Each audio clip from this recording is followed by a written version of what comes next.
Hello dear friends, പുതിയൊരു എപ്പിസോഡിലേക്ക് എല്ലാവർക്കും സ്വാഗതം. അപ്പോൾ നമ്മുടെ ആദർശ് പറയുകയാണ്, അമ്മയുടെ സ്വഭാവം ഇപ്പോൾ ശരിയല്ല, ആരോടും പറയാതെയല്ലേ പുറത്തേക്കൊക്കെ പോകുന്നത് എന്നൊക്കെ ഇങ്ങനെ ആദർശ് പറയുമ്പോൾ നമ്മുടെ ദേവയാനി പറയുകയാണ്, നിന്നോട് തർക്കിക്കാൻ ഞാനില്ല. നീ ഒരു കാര്യം ചെയ്യും, നീ അവളെ വിളിച്ചിട്ട് പറയണം, ഇനി മേലെ അമ്മയെ വിളിച്ചേക്കല്ലേ എന്ന് പറയണമെന്ന് പറയുവേ. അപ്പം നമ്മുടെ ആദർശ് പറയുവേ, ഞാൻ വിളിക്കത്തില്ല, എനിക്ക് അതിൻ്റെ ഒട്ടും ആവശ്യമില്ല എന്നിങ്ങനെ പറയുവേ. അപ്പം ദേവയാനി പറയുന്നുണ്ട്, എന്നാൽ എനിക്കും ആവശ്യമില്ല. എന്നിട്ടിങ്ങനെ ആദർശ് ഇങ്ങനെ ആലോചിച്ചിട്ട് പറയാം, അമ്മയ്ക്ക് ഇപ്പം എന്താ വേണ്ടതെന്ന് ചോദിക്കുക. എനിക്ക് വേണ്ട എന്താണെന്ന് ഞാൻ നിൻ്റെ അടുത്ത് പറഞ്ഞല്ലോ. വെറുതെ എന്നെ ഫോൺ വിളിച്ചിട്ട് എപ്പോഴും വിളിച്ച് ശല്യപ്പെടുത്തുന്നത് എനിക്ക് ഇഷ്ടമല്ല. അതുകൊണ്ട് നീ അവളോട് പറഞ്ഞ കാര്യങ്ങൾ റെഡിയാക്കണമെന്നിങ്ങനെ പറയുവേ. എനിക്കാണെങ്കിൽ അവരുടെ ശബ്ദം കേൾക്കുന്നതേ ഇഷ്ടമല്ല എന്നിങ്ങനെ തല കൈവച്ചിട്ടൊക്കെ നമ്മുടെ ദേവയാനി പറയുകയെ.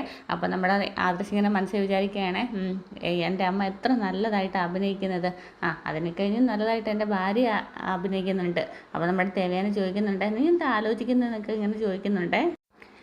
എനിക്കൊന്നും പറ്റിയില്ല. അമ്മയുടെ മട്ടും ഭാവമൊക്കെ കണ്ടിട്ട് അമ്മയ്ക്ക് എന്ത് പറ്റിയെന്നിങ്ങനെ ചിന്തിക്കുമായിരുന്നു എന്ന് പറയും കേട്ടോ. എനിക്കൊരു കുഴപ്പമില്ലെന്ന് ഇങ്ങനെ ദേവയാനി പറയുവേ. അന്നത്തേക്കിനും ആദർശ് പറയുകയാണ്, എനിക്ക് എന്തെങ്കിലും കുഴപ്പമുണ്ടോ എന്ന് ഇങ്ങനെ സ്ഥാപിക്കാനായിട്ട് അമ്മ നോക്കുവാണെന്നൊക്കെ ചോദിക്കുവേ. അപ്പോഴത്തേക്ക് നമ്മുടെ ദേവയാനി പറയേ, നീ ഓരോന്നൊക്കെ മനസ്സിൽ സൂക്ഷിച്ചുകൊണ്ട് നടന്നിട്ട് കുഴപ്പമില്ലെന്നൊക്കെ പറയുകയാണ്. എന്നിട്ട് നമ്മുടെ ആദർശ് ഇങ്ങനെ നോക്കുവാണ് ദേവയാനിനെ. അപ്പോൾ ദേവയാനി ഇത്രയൊക്കെ പറഞ്ഞിട്ട് അങ്ങോട്ടേക്ക് പോവുക കേട്ടോ. അപ്പോഴത്തേക്കിനും എത്ര നല്ലതായിട്ട് അമ്മ ഇങ്ങനെ അഭിനയിക്കുന്നതെന്നൊക്കെ മനസ്സിൽ വിചാരിക്കുന്നുണ്ട്. അതോടൊപ്പം തന്നെ അവർ രണ്ടും ചേർന്നതിൽ ആദർശിന് ചെറുതായിട്ടൊരു സന്തോഷമൊക്കെ ഉണ്ട് കേട്ടോ. പിന്നീട് കാണിക്കുന്നത് നമ്മുടെ അനിയാണ്. അനിക്ക് കിടന്നിട്ടാണെങ്കിൽ ഉറക്കവും വരുന്നില്ല. അപ്പോൾ നമ്മുടെ അനാമിക അടുത്ത് കിടക്കുന്നുണ്ട് കേട്ടോ. അപ്പോൾ അനാമികനൊക്കെ ഇടയ്ക്കിടയ്ക്ക് നോക്കുകയാണ്. ഇവളുടെ മുഖം കണ്ടിട്ട് ഇവളോട്ട് സ്നേഹിക്കാൻ തോന്നുന്നില്ല, ഇങ്ങനെയൊക്കെ മനസ്സിലിങ്ങനെ വിചാരിക്കുന്നുണ്ട് അനിയെ. എന്നിട്ട് നന്ദുവിനെ ഫോൺ വിളിക്കാനായിട്ട് ഫോണിങ്ങനെ എടുക്കുന്നുണ്ട് കേട്ടോ. അപ്പോഴത്തേക്കും നമ്മുടെ നയനയും നന്ദും കൂടെ കെട്ടിപ്പിടിച്ചിട്ട് കണ്ടാണ് ഉറങ്ങുന്നത്. അപ്പം നയനയ്ക്ക് ഉറക്കമില്ല, കാരണം നയനെ ഫോൺ വിളിച്ചിട്ടാണെങ്കിൽ ആദർശം ഫോണൊന്നും എടുത്തിട്ടില്ലായിരുന്നല്ലോ. ഇങ്ങനെ ആലോചിച്ചുകൊണ്ട് നയനയും കിടക്കുകയാണ്. എന്നിട്ട് കുറേ നേരം ഇങ്ങനെ ആലോചിച്ച് കിടന്നിട്ട് നന്ദുവിൻ്റെ കൈയൊക്കെ എടുത്ത് മാറ്റിയിട്ട് നമ്മുടെ നയന വെളിയിലോട്ട് പോവേ ഫോണും ഒക്കെ എടുത്തുകൊണ്ട്. അപ്പോഴത്തേക്കും നമ്മുടെ നന്ദു പെട്ടെന്ന് ചാടി എണിക്കും കേട്ടോ. എന്നിട്ടിങ്ങനെ മനസ്സിൽ കരുതുവാണ്, ചേച്ചി പാവം ആദർശേട്ടൻ വിളിക്കാത്തതിൻ്റെ സങ്കടമായിരിക്കും എന്നിങ്ങനെ നന്ദു മനസ്സിൽ പറയുവാണ്. അപ്പോഴത്തേക്കും നമ്മുടെ നന്ദുവിൻ്റെ ഫോണിൽ ഒരു മെസ്സേജ് വരുന്നുണ്ട് കേട്ടോ. അപ്പോൾ നന്ദു പെട്ടെന്ന് അതെടുത്ത് ഇങ്ങനെ നോക്കുവേ. അന്നത്തേക്കിന് അനിയുടെ മെസ്സേജാണ് കേട്ടോ. ഉറങ്ങിയോ, ഒന്ന് സംസാരിക്കാൻ പറ്റുമോ എന്നൊക്കെ ചോദിച്ചുകൊണ്ട് അനി ഇങ്ങനെ മെസ്സേജ് വിട്ടിരിക്കുകയാണ്. അപ്പോൾ നന്ദു ഇങ്ങനെ ആലോചിച്ചുകൊണ്ടിരിക്കുക കേട്ടോ. അപ്പോൾ ഇങ്ങനെ മെസ്സേജ് വായിച്ച് നോക്കിയിട്ട് നന്ദു ഇങ്ങനെ മനസ്സിൽ പറയേ, എനിക്ക് സംസാരിക്കണമെന്നുണ്ട് അനി, പക്ഷേ സംസാരിക്കാൻ കഴിയാൻ പറ്റാത്ത അവസ്ഥയാണ് എന്നൊക്കെ ഇങ്ങനെ പറയുക. അപ്പോൾ നമ്മുടെ അനി ഇങ്ങനെ നോക്കിക്കൊണ്ടിരിക്കുക കേട്ടോ, റിപ്ലൈ വരുന്നുണ്ടോയെന്ന്. പിന്നീട് അനി വീണ്ടും മെസ്സേജ് വിടുവേ, ഞാനൊന്ന് വിളിച്ചോട്ടെ എന്ന് ചോദിച്ചിട്ട്. അപ്പോഴത്തേക്കും നമ്മുടെ നന്ദുവിന് ഇങ്ങനെ പേടിയാകും കേട്ടോ. അപ്പോഴത്തേക്കും നയനേച്ചി അവിടെ ഉണ്ടല്ലോ, ഫോൺ വിളിക്കാനെന്നും പറഞ്ഞ് വെളിയിലോട്ട് ഇറങ്ങി പോയതാണല്ലോ. അപ്പോഴത്തേക്കിനും പിന്നെ അനി നമ്മുടെ അനാമികയുടെ അടുത്തുനിന്ന് റൂമിൽ നിന്ന് വെളിയിലോട്ട് ഇറങ്ങി പോവുകയാണേ. എന്താണെങ്കിലും നമ്മുടെ അനി നന്ദുവിനെ ഒന്ന് വിളിച്ചിട്ടേ കാര്യമുള്ളൂ എന്ന് പറഞ്ഞിട്ട് ഫോൺ വിളിക്കുമ്പോഴത്തേക്ക് സ്വിച്ച് ഓഫ് എന്ന് പറയുവാണ് കേട്ടോ. പിന്നീട് നന്ദു ഇങ്ങനെ മനസ്സിൽ വിചാരിക്കുകയാണ്, എന്നോട് ചേച്ചിമാരെ ബോൾഡ് ആവാൻ പറയുന്നുണ്ട്, എൻ്റെ ആരുടെ മുന്നിലും പതറാത്ത ഞാനായിരുന്നു, പക്ഷേ ഇപ്പം ബോൾഡ് ആവാൻ പറഞ്ഞിട്ട് എനിക്ക് ബോൾഡ് ആവാനും പറ്റുന്നില്ല, പക്ഷേ അനിയുടെ മുന്നിൽ മാത്രമാണ് എനിക്കിങ്ങനെ സംഭവിച്ചിരിക്കുന്നത് എന്നൊക്കെ ഇങ്ങനെ നന്ദു മനസ്സിൽ പറയുന്നുണ്ട് കേട്ടോ. ഞാനാണെങ്കിൽ ഞാനല്ലാതായി മാറുകയാണ്, ഒരുപാട് താഴ്ന്നു പോകുന്നുണ്ട് എന്നൊക്കെ ഇങ്ങനെ വിചാരിച്ചിട്ട് കിടക്കുക കേട്ടോ. എന്നിട്ടിങ്ങനെ മനസ്സിൽ വീണ്ടും വിചാരിക്കുന്നുണ്ട്, നിന്നെ എനിക്കറിയാം അനി, നീ ഇപ്പം നിൻ്റെ മനസ്സിപ്പോൾ എരിവായിരിക്കും, പക്ഷെ മറ്റുള്ളവരെ വിഷമിച്ചിട്ട് അവരുടെ കർണത്തടിച്ചിട്ട് എനിക്ക് നിന്നെ സ്നേഹിക്കാൻ പറ്റില്ല അനി എന്നിങ്ങനെ മനസ്സിൽ പറയുന്നുണ്ട്. അപ്പോഴത്തേക്കും നമ്മുടെ അനി ഇങ്ങനെ മനസ്സിൽ വിചാരിക്കുകയാണ്, അവൾ ട്രെയിനിങ്ങിന് പോകുന്നതിന് മുന്നേ അവളെ ഒന്ന് കണ്ടേ പറ്റുള്ളൂ എന്നിങ്ങനെ വിചാരിക്കുന്നുണ്ട് കേട്ടോ.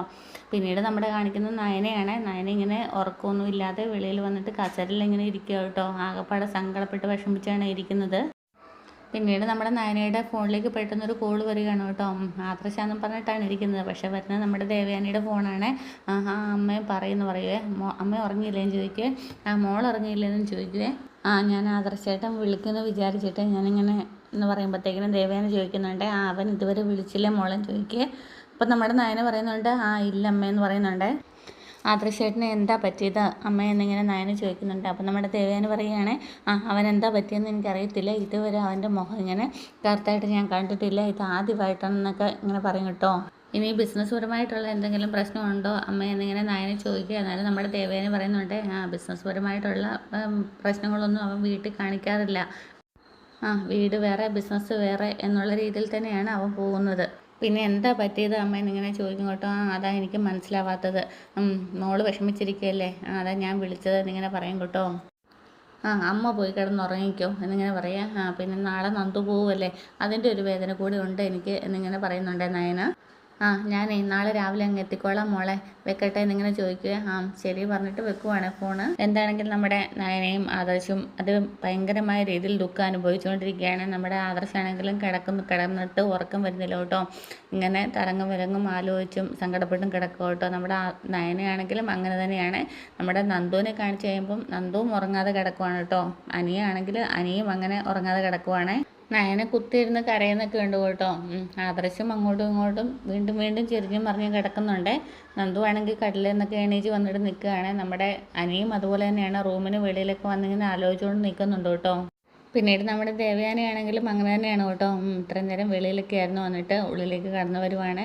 കഥ തുറന്ന് കുറ്റിയൊക്കെ ഇടുന്നുണ്ട് കേട്ടോ. എന്നിട്ട് നമ്മുടെ ജയനെ നോക്കുന്നുണ്ടോ. ജയനാണെങ്കിൽ നല്ല രീതിയിൽ കിടന്ന് ഉറങ്ങും കേട്ടോ. കിടന്നിട്ടാണെങ്കിൽ ഉറക്കവും വരുന്നില്ല. പിന്നെ മൊബൈലൊക്കെ വെച്ചിട്ട് വന്ന് കിടന്ന് ഉറങ്ങാനായിട്ട് ശ്രമിക്കുവേ ദേവയാനിയും.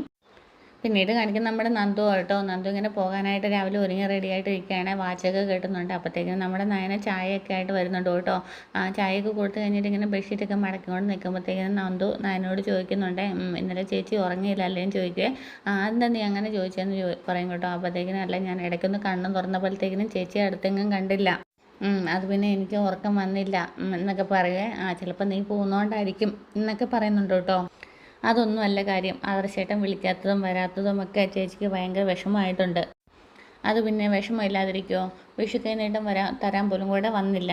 ഇങ്ങനൊന്നും സംഭവിക്കേണ്ടതേ അല്ല എന്നിങ്ങനെ നയന പറയുക. അന്നത്തേക്കിനും നന്ദു ചോദിക്കുക, ആദർശേട്ടൻ്റെ അമ്മയോട് വിളിച്ചിട്ട് കാര്യം അന്വേഷിച്ചില്ലെന്ന് ചോദിക്കും കേട്ടോ.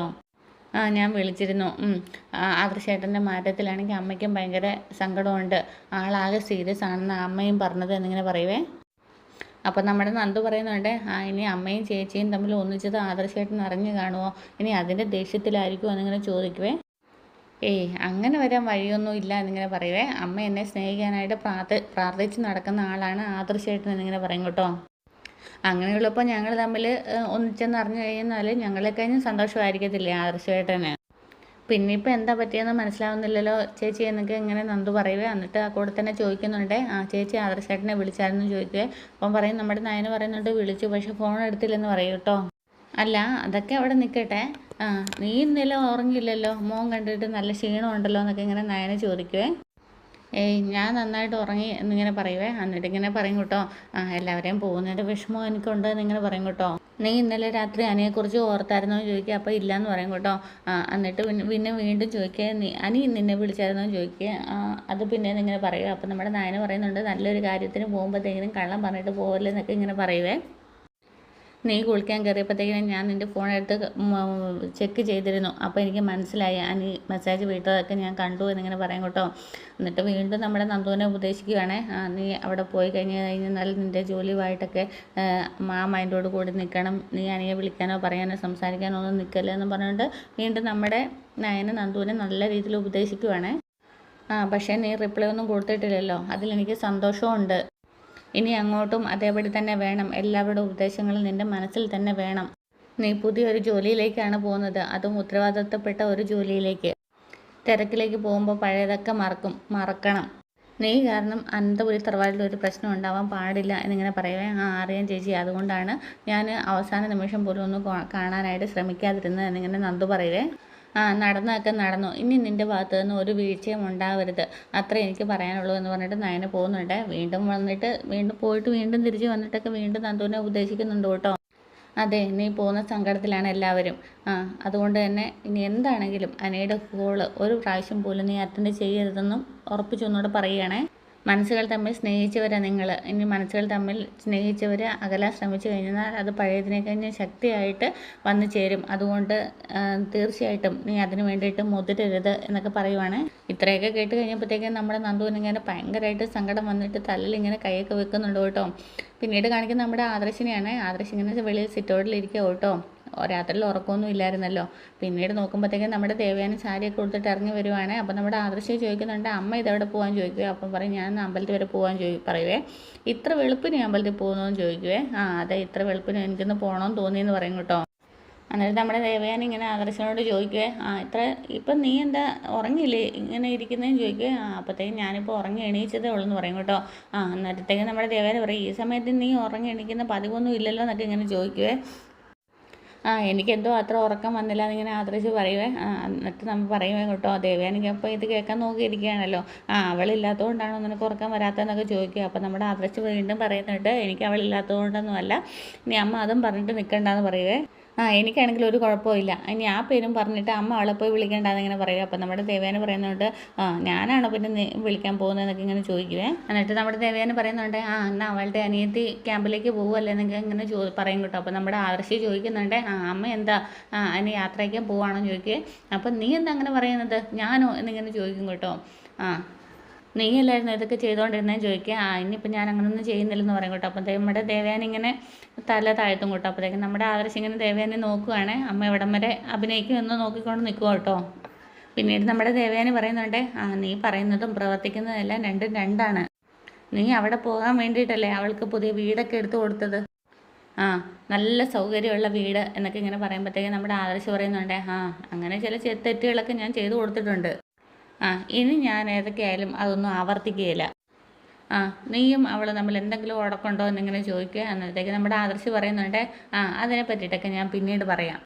അമ്മ ഇപ്പോൾ ഏതൊക്കെയായാലും അമ്പലത്തിൽ പോവല്ലേ, അതുകൊണ്ട് അമ്മയുടെ ആഗ്രഹങ്ങൾ എന്താണെങ്കിലും നല്ല രീതിയിൽ പ്രാർത്ഥിച്ച് ദൈവത്തിനോട് പറയാൻ പറയുവേ.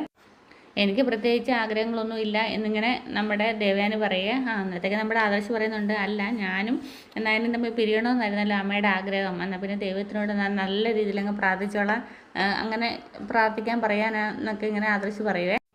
പക്ഷേ നിനക്ക് അവളെ വിട്ടുകളയുന്ന ഇഷ്ടമല്ലല്ലോ, എന്താ നീ പറയുന്നതെന്ന് ചോദിക്കുവേ. അപ്പോഴത്തേക്കും പറയും, ഞാൻ എന്ത് പറയാനാ അമ്മ, വിഷുവിന് അവൾ വീട്ടിൽ പോയി തിരിച്ച് വന്നിട്ടില്ല, അപ്പം തന്നെ നിൻ്റെ ഉറക്കവും പോയി എന്നിങ്ങനെ പറയുക. അപ്പോൾ നമ്മുടെ ആദർശ് പറയുന്നുണ്ട്, എൻ്റെ ഉറക്കവും അവളുമായിട്ട് ഒരു ബന്ധവും ഇല്ല, നിനക്ക് ഭാര്യ ഇല്ലാതെ ജീവിക്കാൻ പറ്റത്തില്ല, എന്നിട്ട് ഞാൻ ദൈവത്തിൻ്റെ അടുത്ത് പോയിട്ട് നിങ്ങൾ രണ്ടാളും വേർതിരിക്കാൻ പ്രാർത്ഥിക്കണം, അതിനുശേഷം വീണ്ടും ഞാൻ നിൻ്റെ സങ്കടം കണ്ടിട്ട് വീണ്ടും നിങ്ങൾ ഒന്നിപ്പിക്കാനും വേണ്ടിയിട്ട് പ്രാർത്ഥിക്കണം, എനിക്ക് വേറെ പണിയില്ല എന്ന് പറഞ്ഞിട്ട് ദേവയാനി അവിടെ നിന്ന് അങ്ങോട്ടേക്ക് പോവുക. അപ്പോൾ നമ്മുടെ ആദർശ് ചെറിയൊരു ചിരിയൊക്കെ പുഞ്ചിരിയൊക്കെ ചിരിക്കുന്നുണ്ട് കേട്ടോ.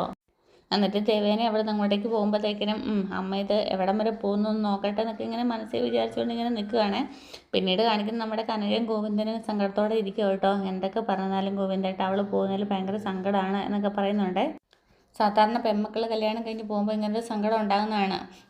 അത് നമ്മളെ പക്ഷേ അറിഞ്ഞില്ല, നായനെ പോയിട്ട് കൂടി. പക്ഷേ ഇപ്പോൾ ഭയങ്കര സങ്കടമാകുന്നു. അവർ പോയപ്പോഴും അങ്ങനെ സങ്കടം വരാതിരുന്ന മറ്റൊന്നും കൊണ്ടല്ല, അവരുടെ കല്യാണം നടക്കുമ്പോഴും നമ്മുടെ നവ്യമോള് അവിടെ ഇല്ലാഞ്ഞത് കൊണ്ട് അപ്പിക്കൊപ്പം പോയിരിക്കുമായിരുന്നല്ലോ. അപ്പോൾ അവൾ എവിടെ പോയി എന്നുള്ള ആദിയിലായിരുന്നു. എന്നാൽ നന്ദു പോയെന്നാൽ അതല്ല സ്ഥിതി. എന്തിനും ഏതിനും അവളൊരു കൂട്ടായിരുന്നു എന്നൊക്കെ ഇങ്ങനെ കനകൻ പറയുവേ. അത് തന്നെയല്ല, അവൾ പോകാൻ പാടില്ലാത്ത ജോലിയായിരുന്നു അവൾ തിരഞ്ഞെടുത്തിരിക്കുന്നതും എന്നൊക്കെ ഇങ്ങനെ പറയുന്നുണ്ട്. ഗോവിന്ദേട്ട ഒരിക്കലും അവൾ പോകണ്ടായിരുന്നു ഈ ജോലിക്ക്. ട്രെയിനിങ് സമയത്തൊന്നും കുഴപ്പമില്ല, പക്ഷേ കേസൊക്കെ കിട്ടി എസ് ഐ ഒക്കെ ആയി കഴിഞ്ഞാൽ ഓരോ ദിവസവും ടെൻഷനോടെ ആയിരിക്കും നമുക്ക് കടന്നു പോകേണ്ടത് എന്നൊക്കെ ഇങ്ങനെ കനക പറയുന്നുണ്ട്. എന്നാലും കുഴപ്പമില്ല ഗോവിന്ദേട്ട, ഹനിയുമായിട്ടുള്ള പ്രശ്നത്തിനൊരു പരിഹാരമാവുമല്ലോ ഈ പോക്ക്. ഗോവിന്ദേട്ടനറിയാലോ അവൾ ആരെയും ഇതുപോലെ സ്നേഹിച്ചിട്ടില്ല. അത് തന്നെയല്ല, ആ ജോസിനും പറഞ്ഞിരിക്കുകയാണ് അവൾ സ്നേഹിച്ച ആളെ തന്നെ കല്യാണം കഴിക്കുമെന്ന്. മൊത്തത്തിൽ ആലോചിച്ചിട്ട് തലവേദനയാവുന്നു ഗോവിന്ദേട്ട എന്നൊക്കെ ഇങ്ങനെ കനക പറയുന്നുണ്ടേ. ഒന്നും പറഞ്ഞിട്ട് കാര്യമില്ല, അനിയും അനാമികയും അങ്ങനെയാണല്ലോ പോകുന്നതും. അനിയെപ്പറ്റി പറയണ്ട, അതങ്ങനെ ആരെങ്കിലും പറയുന്നത് കേട്ട് കഴിഞ്ഞാൽ തന്നെ വലിയ ആകാംക്ഷയാണ് അവൾക്ക്. ഒന്നും പറയാൻ പറ്റത്തില്ലല്ലോ, ഇനി ദൈവങ്ങൾ അവരെ തമ്മിൽ ഒന്നിപ്പിക്കുമെന്നും പറയാൻ പറ്റത്തില്ല എന്നിങ്ങനെ പറഞ്ഞുകൊണ്ടിരിക്കുന്നിടത്താണ് ഇന്നത്തെ എപ്പിസോഡ് അവസാനിക്കുന്നത്. അപ്പോൾ ചാനൽ ഇഷ്ടമെങ്കിൽ സബ്സ്ക്രൈബ് ചെയ്യാനും ഷെയർ ചെയ്യാനും കമൻറ്റ് ചെയ്യാനും മറക്കരുത്. Okay, thank